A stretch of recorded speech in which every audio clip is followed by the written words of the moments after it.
Greetings, citizens of the internet, and welcome to M3T. I am Neptune's Orca 2, here to make you a smarter player. Today I'm in Minecraft 1.16 Release Candidate 1 with something of an exploit, something of a tutorial, and something that has the potential to make you fabulously wealthy if Mojang doesn't make some pretty drastic changes to the bartering system between now and 1.16. The contraption you see before you is an automated bartering machine, and it's ludicrously overpowered. The gist of it is that you feed gold in through the top, it gets dispensed to our trapped piglin friend there, he examines it, spits out a bartered reward, and then the machine immediately gives him another one, starting the cycle all over again. As such, this makes it exceptionally easy, given enough gold of course, to farm incredibly rare items, such as netherite hose, soul speed enchantments, fire resistance potions, crying obsidian, ordinary obsidian, and a whole pile of other things that you probably care less about, but are still there. Now, I know what you're saying, but Joshua, I don't have crazy amounts of gold that will allow me to use this for extended periods of time, allowing me to break the economy of my local server by selling netherite hose at prices far less than they're worth. And that's where you'd be wrong. If you were to, say, I don't know, directly feed a massive gold farm designed by a more technical Minecrafter than myself to maximize the use of the social behaviors of zombified piglins to pour gold ingots directly into the system, with your piglin caught in an endless cycle of greed, fueled by the walking corpses of those he used to love and cherish, never realizing his suffering resulting from his own desire for material things, in a world so hostile that breathing the pure air of a less desolate plane of existence will kill him? Then you might find that you actually do have enough gold to turn this into an absolute resource mill, all while hardly lifting a finger. Furthermore, this is especially powerful since one of the rare drops of bartering is a netherite hoe, supposedly with a 0.24% chance, though in my brief testing it seemed like I got it far more frequently than that. And at the moment, that's not particularly useful in and of itself, aside from perhaps the occasional sale of a really nice hoe to one of your friends, as there's no current way to harvest netherite from the hose. However, if Mojang were to ever decide to change anything with that, or if you were ever to install a data pack that allowed you to convert netherite tools back into netherite scrap or ingots, well, it's entirely possible that this exploit could allow you to make netherite, which is supposed to be the ultra-rare upgrade to diamond, into an entirely renewable resource. So yeah, this whole thing is broken. Now, as you can see, I have two different models here. Both achieve the same function and work on the same basic principle, but do it in slightly different ways. This has advantages and disadvantages, of course. Model A on the right is a little faster, but Model B on the left is a little cheaper and more difficult for Mojang to break, though we'll discuss this in greater detail during the explanation of this video. Speaking of which, as usual, this video is split into three portions: the demonstration, the tutorial, and the explanation, in that order. With that out of the way, let's show you these puppies in action.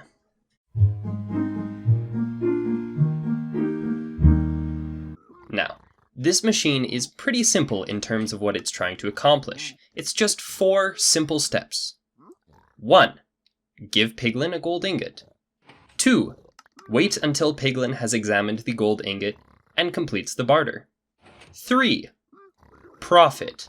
4. Repeat. Yes, it really is as simple as that.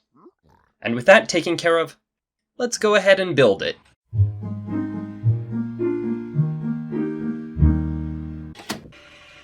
To construct Model A, you will need the following materials: 3 hoppers, a dropper or a dispenser, 2 of any type of trapdoor, 3 repeaters, 9 comparators, 12 redstone dust, a redstone torch, a lever, and of course, our blissfully greedy piglin friend.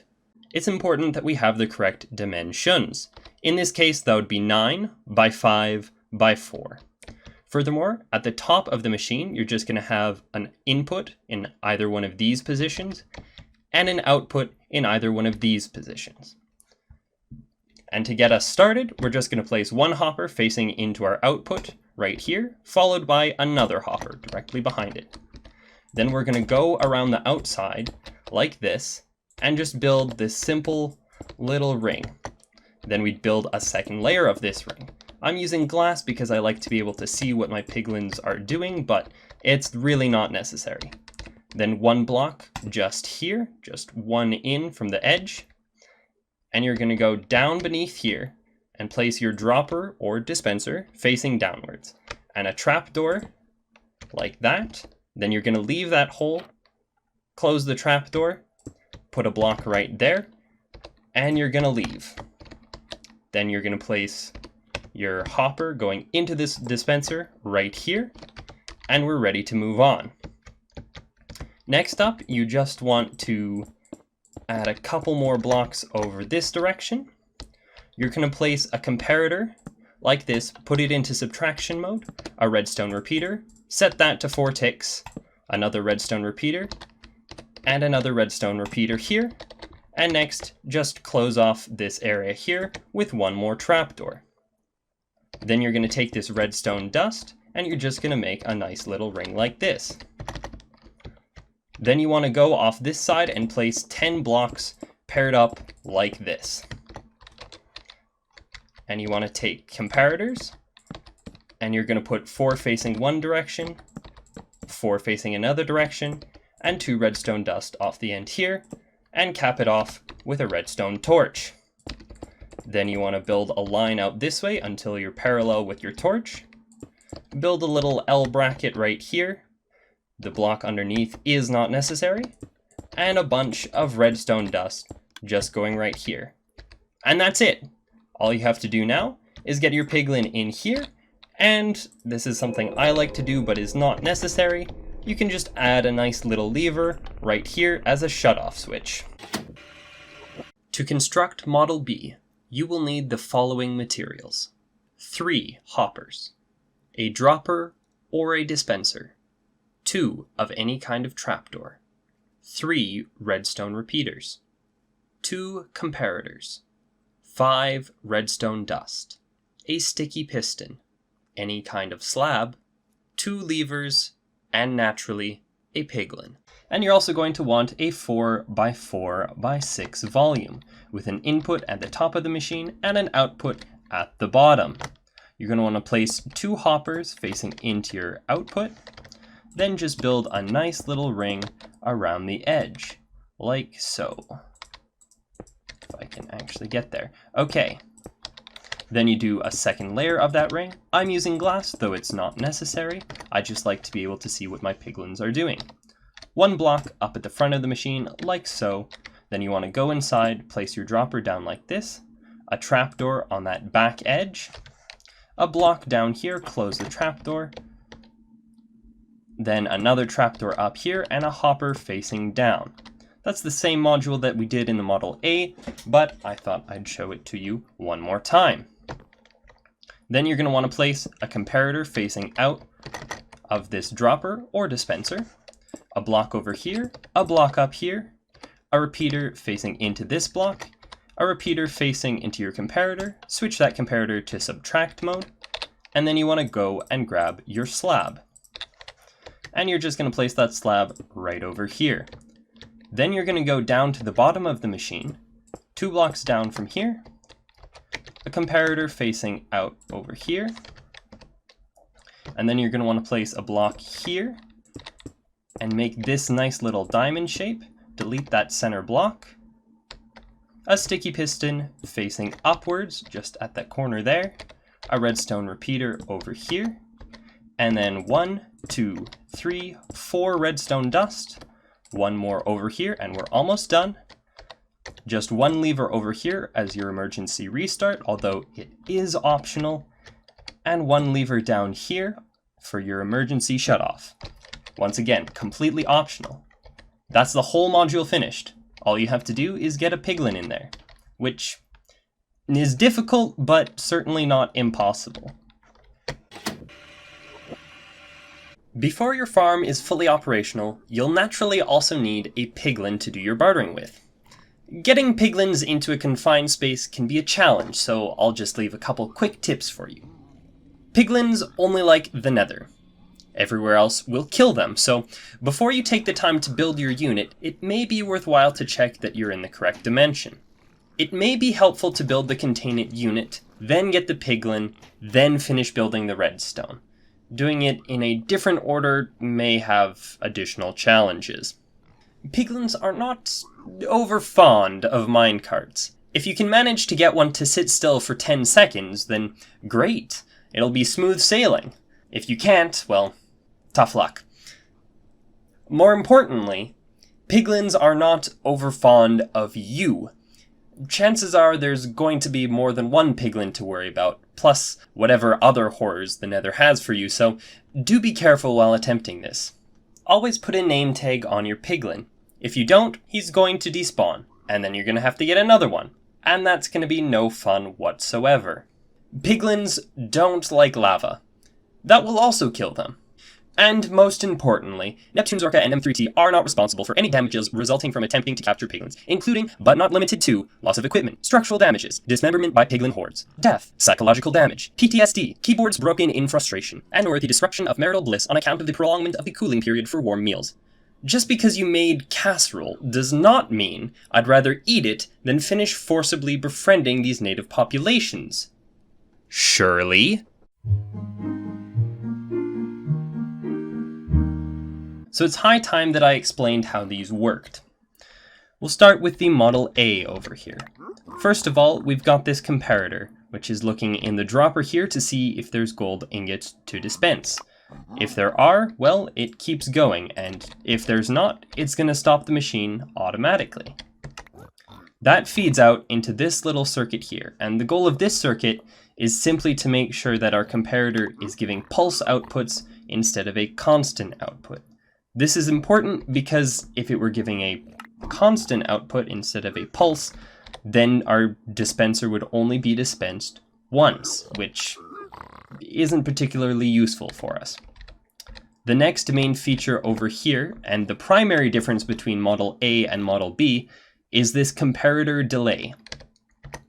As you can see, the comparators are just there and they slowly delay. Pretty simple, you've probably seen this in a variety of other machines. If you haven't, well, glad I could introduce it to you. It's exceptionally handy. This delay from this system is perfectly timed so that way when the piglin finishes looking at one gold ingot, he's exactly ready to look at the next one, and that's precisely when we drop it to him. Then of course we just have an inverter with this redstone torch that's feeding into this redstone line that simply dispenses the next gold ingot. Simple enough. As I say, Model B has a lot of differences from Model A and a lot of similarities. The first of which you'll notice is this comparator right here, which once again just checks to make sure that there is gold in the system. That feeds into this repeater right over here, which then dispenses the next gold ingot. Over here we've got our other repeater, which once again just to make sure that we keep getting a pulse out of that comparator instead of a constant output. If we look down below, however, you'll notice that things are quite a bit different. The first thing you'll notice is this comparator right here. And what this comparator does is it checks when items are flowing through the system. So basically what this means is that when the piglin completes his barter, he drops off however many items he's dropping off, they go through to the output, and this comparator detects that, sending it to this little machine right here. And what this machine does is it turns however many items go through here after each barter into a single pulse. Right now this is full up, so it's going to stay on until it gets cleared. And this is important because if we just allow this comparator to send a pulse every single time the piglin drops him an item, well, many of his trades actually result in multiple items, which means that you're going to be wasting gold. This ensures that we're not wasting gold ingots, but we're also keeping things nice and efficient. That, of course, then just translates up into here, and the system is complete. With that said, I think it's high time that we got into a little comparison between these two models. Model A uses a comparator clock to drop a new ingot for the piglin to barter the very moment they complete the exchange for the old one. This is the more time-efficient design, as no time is lost between studying one ingot and studying the next. Of course, it has some key disadvantages. Firstly, it's really easy to break between versions. If Mojang ever decides to change the length of time that piglins spend in the bartering process, it's going to break pretty much instantly. Either they'll spend too long looking at the ingot, and you'll start getting a buildup of ingots, some of which will eventually despawn, or they won't spend enough time studying the ingot, and you'll be wasting time and resources with this build. Secondly, it's also more resource intensive. Comparators are expensive, and this design uses a lot of them. Furthermore, although there are probably ways to make this design more space efficient, as it currently is, it's got a pretty large footprint. Model B, on the other hand, waits until it detects the products of the piglin's completed barter before sending the next gold ingot to bartering.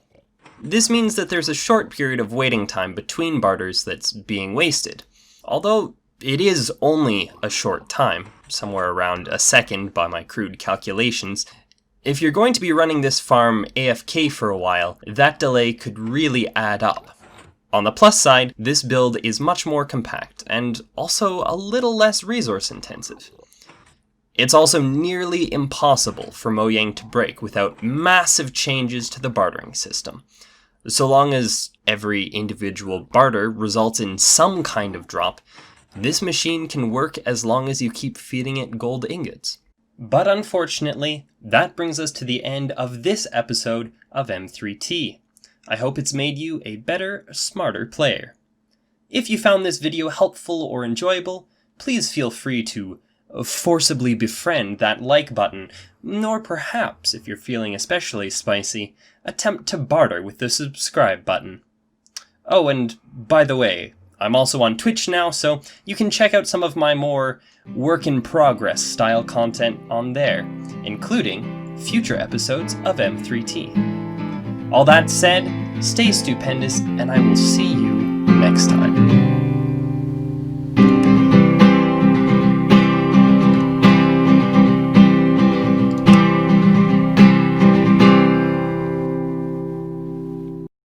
And you're just going to want to start by placing 2 hoppers out of your